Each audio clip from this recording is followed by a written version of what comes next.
What is up, my bubbly boys? In our video today, we are doing a really long-awaited video, but we have finally done it.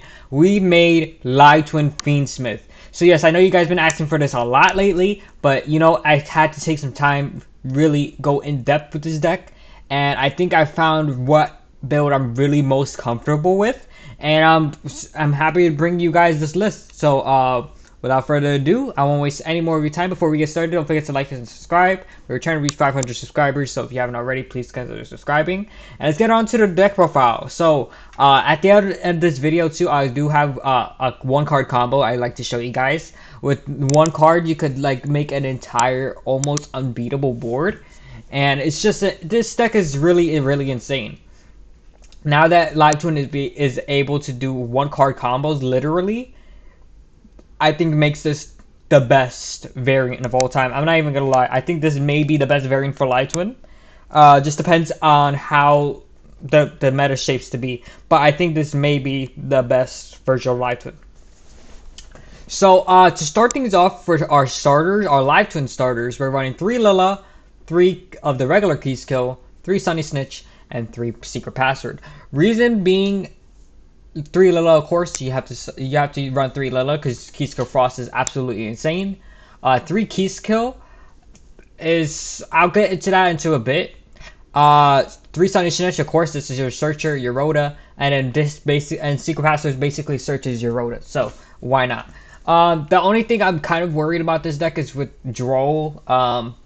Like Secret Password is kind of playing to Droll, so you could like change things out if you choose to do so. But I wanted to make this deck as consistent as possible, so I think playing into Droll is more of the risk we have to take in order to actually do as much as we want to do with this deck and make it absolutely consistent. That's why I'm running things like Cross Out, Triple Tactic, Silent, and you can even run a Call By if you want to. Like you could sub out a Veiler for a Call By if you want to, but I'll get into that in a bit. The reason I'm running 3 key skill now, most of the time you don't want to run 3 and 3 of the normal Live Twins because you don't want to see both of them in hand, because you can only normal summon one of them and you would rather see only one and not both or multiples. But the reason I'm doing this is because things like Live Twin Home being another starter locks you into only Evil Twins, which you don't want to do since a lot of your deck, a lot of your extra deck is an Evil Twins. You only have 5 Evil Twins in your extra deck. So that's why we don't run Live Twin Home in this deck at all, because sure, it's a good extender, but with the cost that it comes, also discarding a card as well is not that good. So, and the cost that it comes with like locking you with only Evil Twins, that's not something you want to do with this deck. So also maximizing the amount of consistency. We're running 12 starters out of our Live Twin stuff, so this should give us a pretty decent chance of at least drawing 1. So that's why I'm running these ratios.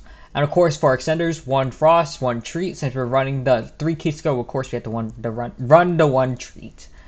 Now for the Fiend Smith stuff, I should have sorted this out, I swear. I'm sorry. So for the Fiend Smith stuff, we are running 3 Fiend Smith, of course. He's our main searcher. He searches for our Fiend Smith Tractus, and basically he's just an extender in the graveyard. He cycles your stuff, and he's just the main guy. He's the main guy. You use him for the fusions and stuff. He's insane. He makes the deck absolutely broken.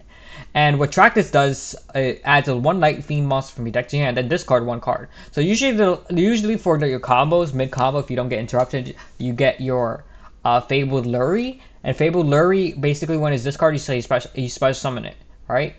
So basically what you do, you go Tractus, search the Lurie, then discard the Lurie, then summon it back. So that's the reason behind the Tractus and the Lurie. Lurie is a little bit of, like, not really a brick, because then after that you just go Tractus, search a Fiend Smith, then discard the Lurie, so it doesn't really matter. So Lurie is not a brick at all, so which I really like about Lurie. So yeah, that's pretty much the explanation behind these. Nothing, I wouldn't change the ratios. Like, you can run multiple Tractus if you really want to, but I really didn't find myself needing a second Tractus or even a third, so that's why I'm only running 1. Next for the Unchained stuff. So I'm running a small Unchained package consisting of only a Sharvara and an Abominable and Chamber of the Unchained. Reason being that this deck is revolving around Fiends anyway, so might as well just throw in some more Fiends by adding in the Unchained engine. So the Unchained engine consists of Sharvara, Abominable Chamber, and the two Unchained. So Unchained Soul Lord of Yama and Soul of Rage. So I'll show you guys why we're running this in a bit in the combo later on in the video. So now we're gonna go into the non-engine. The non-engine, like more like hand traps, tech options, of course. I decided to run 3 Ash. 3 Ash, of course, is basically it's free. It's free. Like there's no bad matchup for it. Like any deck you can Ash any deck really. So it's not really something that you should be afraid of putting in your deck. So I just think that the safest choice is probably running 3 Ash because Ash hits every deck no matter what. 2 Ogre. 2 Ogre is for the U-Bell, Snake Eyes not really, Voiceless Voice matchup, and Tenpai Dragon matchup. All those matchups this deck kind of struggles with. So that's why I'm running a Ghost Ogre to complement that as well. You can run a Ghost Ogre at 3, but I wanted more of a variety of hand traps since I'm running Cross-Leg Designator. Now, 2 Imperm. You know guys, I always run 2 Imperm. You want to know why? Because you don't want to draw off of either your Keyskill Frost or your Evil Twin Keyskill. Because if you draw your Imperm off of one of those cards, you can't use that. Like something like Baylor or something like that. Or like a Droll or an Ash. Like you can't use it on your opponent's turn. So you basically have a dead card. And it's a trap card too. So then after that you have to set it and wait till the next turn after that in order to activate. So it's a little too slow for my taste, but still, I run that at 2 because it's a good going second card. Of course, really good going first. It's a good card to set, of course. Yeah, so that's pretty much the reason behind Imperm. 1 Veiler. I couldn't find space for more, so that's why I'm only running 1. But the reason I'm running 1 is because I have the Cross-Leg Designator, so of course, you don't want your stuff getting negated like this. It's not it, especially like Nibiru and stuff like Nibiru Droll. Basically any negates kind of hurt this deck just a tiny bit. That's why you want to run Cross-Leg Designator. Next for 2 Nib. Nib is really mostly in here because Nib does hurt this deck, so that's why I'm running Cross out to complement that. But Nib also is really good going second option as well, especially if you have a Live Twin and Extender. But you could choose to run 1, but I just run 2 just in case if I draw the one of them. So next 2 Droll, same reason, just in case if I draw 1. I still have another in the deck. And of course Droll is actually kind of prominent right now, so that's why I'm running 2 of them. And yeah, that's pretty much it.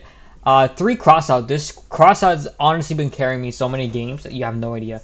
Crossout baits like all these cards base on many hand traps, and then you just cross out one of their hand traps, or even like a forbidden drop. I had a time where I even Cross-Leg Designator their triple text talent, and they couldn't triple text talent, which was kind of funny, not gonna lie. So Cross-Leg Designator, really good card. Now for more of the going second cards, 2 forbidden droplet, 2 triple text talent. Both of these cards are really good going first and second, so why not run both of them? And yeah, so if you do want to run a Cross-Out Called by the Grave, since you're not running a fire deck or really any deck that's going to be really relative, as that I know of, I think Cross-Out would be really good. I keep on saying Cross-Out. Called by would be really good for this deck, but if you want to run a Called by, you could cut like maybe a Keyskill if you choose to do so. It would just which I really don't recommend because it will hurt the consistency. So what I recommend is a Veiler or a Nibiru, in my personal preference. Now for the extra deck. Let's go into the Evil Twins first. So the Evil Twin, 2 Keyskill, 2 Lila. This is pretty standard, and then 1 Trouble Sunny. The reason behind this, you could cycle your Trouble Sunny with your Yama and your Muckraker, and just the extra deck was really tight as it is. So that's why I'm running only 1 Trouble Sunny. That's also why I'm not running Pot of Prosperity in the main, because not only do you want to draw off like your Keyskill and stuff like that, the extra's so tight that you can't really do you can't really do things like that. which will suck if you go against like a Caster Unicorn, which would rip a card from your extra deck. So just be wary of that. Next, one Fiend Smith Requiem and then one Sequentia. This is for the combo. You only really need one of each. Next, we have McCraker from the Underworld. This is your mostly for the grind game to summon back a Trouble Sunny or a Griffin from your graveyard, or basically any Fiend. SP Little Knight is also for the combo. This is what you could link up into with Soul of Rage. One Solo of Yama, one Unchained Soul of Rage. One Griffin. This is mostly for your end board. And DDD Wave High King Caesar is another board option that you could put under your field if you can't, like, it's more like a secondary plan. And then of course you have Lacrimosa and DS Array as your more of your Fiend Smith boss monsters, and Lacrimosa is really insane for the combo. Now let's go on to the one card combo for this deck. Alrighty, we have the one card combo here. One card combo consisting of only one live twin monster. So all you need is one live twin monster or any access to any live twin monsters, such as being Secret Password, Sunny Snitch, or you can even have a Kisco or Lila. Doesn't really matter. So in this case I'm having a Lila here. So Lila will go ahead and activate its effect, summon out Kisco from the deck. And next after that, let me just lower the volume real quick and make sure it sounds good for you guys. I don't want to make it too loud and it will cover my voice. So yes, so now we're gonna go ahead and do mostly the regular combo here. So Kisco's gonna summon back a Lila from the grave, but instead of going into a Lila, we're actually gonna go link our Evil Twin Kisco for Requiem. I put it in here by accident. So Requiem requires one Light Fiend monster, and if you didn't know, Kisco's a Light Fiend monster. So that you see the synergy here. You see the synergy. There's actually a lot of synergy here. There's a mixer here. So we get to go Fiend Smith Requiem. Requiem effect is going to go ahead and tribute itself, summon out a Fiend Smith from the deck. So we're going to link the Fiend Smith and the Lila for the Kisco. For the Lila, and then Lila is going to summon back Kisco. Kisco is going to draw us a card. And next, after that, we go ahead and go Trouble Sunny. Okay? Right now we're going to use Trouble Sunny's effect, summon back the two Evil Twins. Okay? Really important here. Now we're going to go Fiend Smith, shuffle back to Requiem, summon the Fiend Smith. Link the Fiend Smith and the Kisco, or the Lila, doesn't really matter, into your Unchained Soul Lord of Yama. Yama is going to go ahead and grab your Sharvara. Okay? So next you're going to go ahead and link your Lila and your Soul of Yama, Unchained Soul Lord of Yama into a Unchained Soul of Rage. And then after that, you're going to pop the Rage with your Sharvara. So Sharvara is going to summon itself, pop the Rage. Now you have Chainlink 1 Yama, Chainlink 2 Rage. Is going to add back a Fiend from the grave. And of course, Fiend Smith is a Fiend. So we get to add the lovely Fiend Smith himself from our graveyard to our hand. And Yama, if the card you control is destroyed, you get to summon back any Fiend from your grave. And guess what? Trouble Sunny is a Fiend. So we get to have a Trouble Sunny back. So isn't that great? So now we're going to go with Fiend Smith, add the track this effect. We're going to grab ourselves a Lurie and discard the Lurie.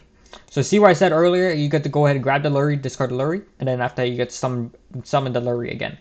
So now we're going to link the Sharvara and the Lurie. And we're going to go Sequential. Okay? Now since Sharvara was sent to grave, we get to go ahead and set this Abominable Chamber, not add to hand. I added to hand by mistake. So Sequentia is going to go ahead and now activate its effect. We're going to future summon from our graveyard by shuffling the materials into the deck. So we're going to shuffle back the Fiend Smith and the Fabled Lurie for later on in the duel. And we're going to summon out a Fiend Smith Lacrimosa. Okay? And Lacrimosa is going to be really important here because we're going to summon back a Kisco. So basically, the reason behind this is because Lacrimosa summons any Light Fiend monster that's banished or in the graveyard. So if they happen to DD Crow your Evil Twin Kisco, you can summon back anyways, or even your Trouble Sunny. So that's really nice here. So now we go ahead, Lacrimosa, go summon a Light Fiend. Kisco being a Light Fiend, you're able to summon her, but she's not gonna be here for long because now you gotta link to Sequentia and the Kisco for the one and only Nightmare Griffin. a Nightmare Griffin. You could go ahead and use this effect here to just grab back the track this, but I didn't really think it was necessary. Um, so here now we go ahead and go into end phase. So this is basically our whole board here. So I want to show you guys here. So that was a 1-card combo. So of course you have 4 other cards here, and plus the 5th card was the one that we drew off of key skill earlier. So this is basically our board. So we have Nightmare Griffin will negate any special summon monsters unless they are link summoned, but we're gonna make sure our opponent doesn't have anything that's linked. So of course we have the Kiska Frost in our graveyard to get us another draw. So now we have 6 cards in hand. This is ridiculous. We have Abomination, Abominable Chamber of the Unchained. It's gonna summon a Fiend, Unchained monster from the grave actually, and then so that will be Solar Rage, and then we could use Solar Rage to link summon with our opponent's monster to go for SP Little Knight. And since we use a link monster, we get to go ahead and banish a monster your opponent controls. So let's say if they go ahead and try to go link something with it, and have a monster that's linked to our Trouble Sunny or something, we could go ahead and banish it with our SP Little Knight. And then now we're going to go ahead and go Trouble Sunny. I did a little bit of a mistake here. You want to put the key skill over here specifically, because you want this your key skill to be pointing to the Lacrimosis. That way the Lacrimosis effects are not negated. So I did a little bit of misplay here, but that's okay. So just know that you want your little over here and your key skill over here specifically. So all your monsters are linked, remember, so they're not negated. Mostly only your opponents, and make sure they're not having this stuff linked at all. So like, let's say if they were to imperm your Nightmare Griffin, you still have a ton of hand traps in your hand. Not only that, but you also have so much interruption, it does not really matter whatsoever. So basically, Griffin is more like a cherry on top here. So basically, we have 7 cards in hand.